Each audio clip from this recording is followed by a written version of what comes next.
పేద ప్రజలను బతికించావు. 5 సంవత్సరాలు స్వతంత్ర భారతదేశంలో పేదవాడిని బతికించావు, ఫ్రీడమ్ ఇచ్చావు, ఎస్సీ ఎస్టీ బీసీలకందరికీ స్థానాలు ఇచ్చావు. కానీ పార్టీ ఓడింది, ఓడగొట్టావా అనేది పక్కన పెడితే అది హిస్టరీనా అని చంద్రబాబు డప్పు కొట్టుకోలేకపోతున్నాడు. ఎందుకంటే వాడు చాణక్యుడు కాదు, శకుని అని తెలిసింది.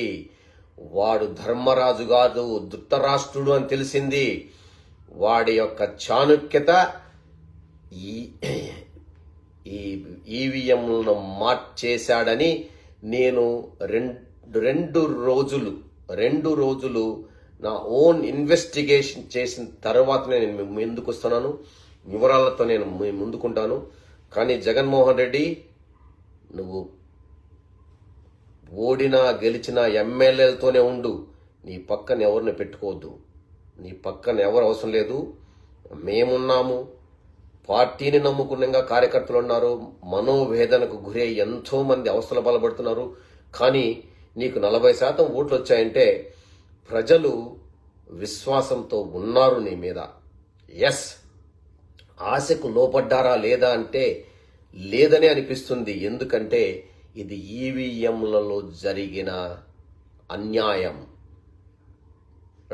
హిస్టరీ అని చెప్పి మీరు మళ్ళీ ఎప్పుడో 30 సంవత్సరాల ముందు అయిపోయిన ఒక గూండాయిజాన్ని వీధుల్లోకి తెస్తున్నారంటే, అరే కంప్యూటర్ చదువుకున్నోడు కత్తితో కంప్యూటర్ చదువుకున్నాను, సెల్ ఫోన్ అని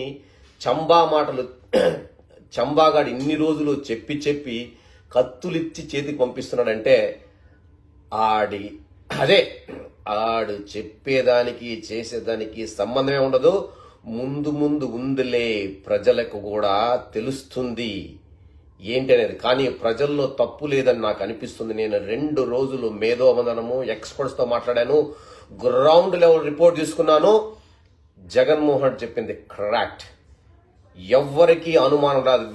ఓటు వేసినప్పుడు అక్కడ కనిపించింది ఎవరికి అనుమానం లేదు. కానీ దాని తరువాతనే కేకే సురేష్ గాడితో కలిపి ఇంకా ఎవరో 1 or 2 నేషనల్ ఛానల్స్తో కలిపి మోడీ అండ్ చంద్రబాబు వేల కోట్లు వెచ్చించి వాళ్ళు ఆల్రెడీ నార్త్ ఇండియాలో మనము మింగలేము అని చెప్పి సౌత్ ఇండియాలో చంద్రబాబు నాయుడు డబ్బులు ఖర్చు పెట్టి, నేను డబ్బులు ఖర్చు పెడతాను, నేను చూసుకుంటానంటే అందరినీ మార్చి చంద్రబాబు శకుని లాంటి చాణక్యం ముందర మన గుజ్జు బాబాలిద్దరూ పడిపోయి బిజుభాయ్ అది పక్కన మన రాష్ట్రంలో ఒరిస్సాను ఆంధ్రప్రదేశ్ని టార్గెట్ చేసి రెండింటిని చేజెక్కించుకొని అరాకొరా ప్రాణంతో ఇప్పుడు చంద్రబాబును పెట్టుకొని రాజ్యమేళాలని కుట్ర జరిగింది. This is a conspiracy 100%. నేను అందరికంటే ముందు వచ్చాను. నేను మన పార్టీ ఇంట్రాస్పెక్షన్ చేసుకోవాలని చెప్పాను. ఫస్ట్ నాకు తెలీదు, నేను ఐఎమ్ నాట్ అన్ ఎక్స్పర్ట్ అని ఫస్ట్ డే అన్ని టీవీల్లో ఒప్పుకున్నాను.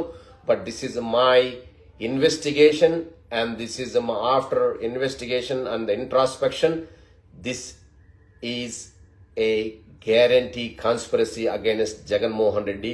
It's not Jagannath Reddy, conspiracy against the people of Andhra Pradesh and as well people of Odisha to keep BJP's ఒక మతోన్మాదాన్ని నిలబెట్టుకోవడానికి చేసిన ఒక ప్రక్రియలో చంద్రబాబు అనేవాడే ఒక చాణక్యుడిగా తయారై ఈ గుజ్జులేని గుజ్జుబాయలకి ఈ ఐడియా ఇచ్చినట్లున్నాడు. Thank you guys, bye.